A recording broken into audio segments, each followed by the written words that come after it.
There is even a sub-tribe called Waziri, known for wearing its hair long. In biblical times, Naziri, such as Samson, also did not cut their hair.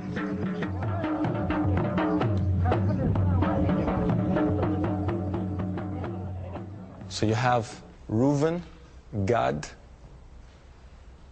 Ephraim, Shimon. 4 more tribes. So we'd actually located 9 of the tribes. Or let me put it differently. We think we located 9 of the tribes.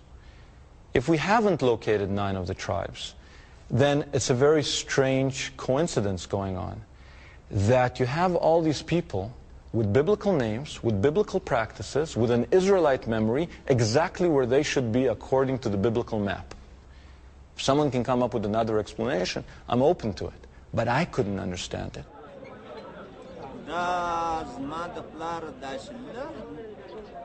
When I was young and had no beard, my grandfather's uncle died at the age of 115. We called him Baba, or grandfather. He used to say that we are the children of Israel. I was young, and at that age people forget things. They don't care much about history or talk of this kind. But now I would like to know, what are our origins? Where do we come from?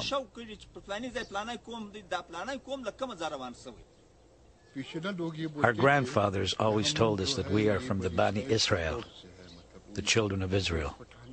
They said the Jews are as Pathan as we are. It's clear that a Judaic memory persists, but were there ever people here who openly identified with Judaism? If you look up Harat in the Encyclopedia Judaica, for example, you'll find 1 or 2 paragraphs. If you look up a Western Jewish community, you'll find pages and pages and pages. And when you look up Harat, it says the Jewish community may have been in Harat for somewhere between 1,000 and 2,000 years.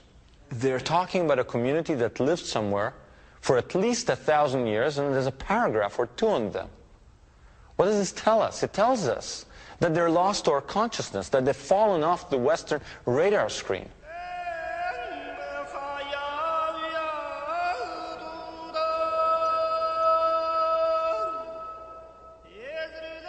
In Harat, we find this cemetery covered with Stars of David and Hebrew script. For at least 1,000 years, it served one of the oldest continuous Jewish communities in the world. The Jews of Harat are no more. The last of them left in the late 1980s following the Soviet invasion.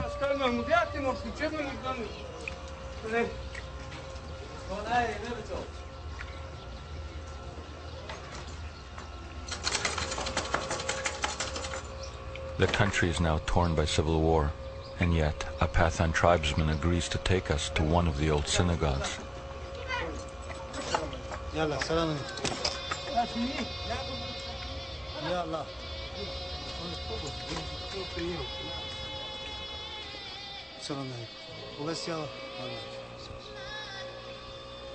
For hundreds of years, people entered this house of prayer through the grand doorways leading into its beautiful sanctuary. Today we enter through an artillery hole blasted by Soviet shells.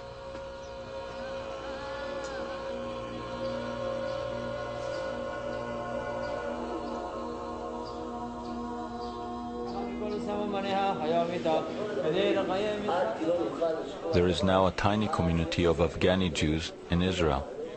Like the Bukharans, they are largely unknown here. They remember their former Pathan neighbors as not quite Jewish, but perhaps related to them in some way. They were the ones who wore these prayer shawls, 4-cornered garments like we do. And they didn't really know what they were, and they used to be surprised to see us wearing similar things. They would say to us, "You're Jews? How could you be Jews?" They'd be surprised. I remember them coming from the border areas, from the mountains, from Pakistan, places like Jalalabad. And I remember people said that to this day they still lit candles on the Sabbath. They would put the candles under these baskets and didn't know why they were doing it. They had all these traditions they didn't know the origins of. Except they said, that is what our forefathers did. Did they think they were Jewish? They thought they were more Jewish than us.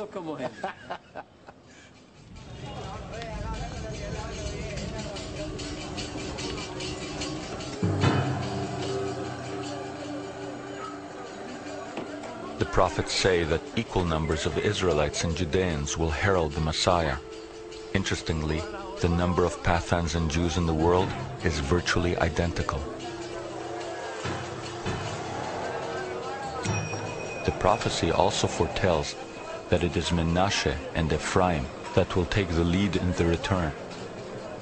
In India, we had encountered the Menashe. If we were right, here among the Afridi, we had come face to face with Ephraim. However, before we could accept that the end of days was upon us, we needed more proof. On the road to Armageddon, it now seemed appropriate that our journey take us through a minefield.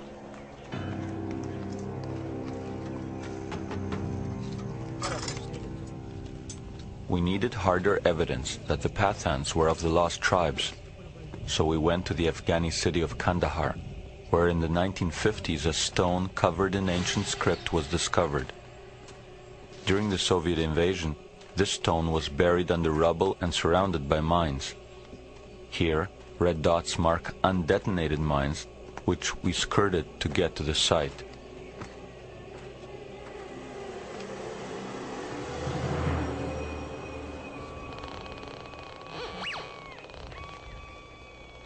"2,300 years ago, the Buddhist emperor Ashoka put up propaganda pillars throughout his empire. Until the Kandahar discovery, it was thought that these stones were always written in Sanskrit.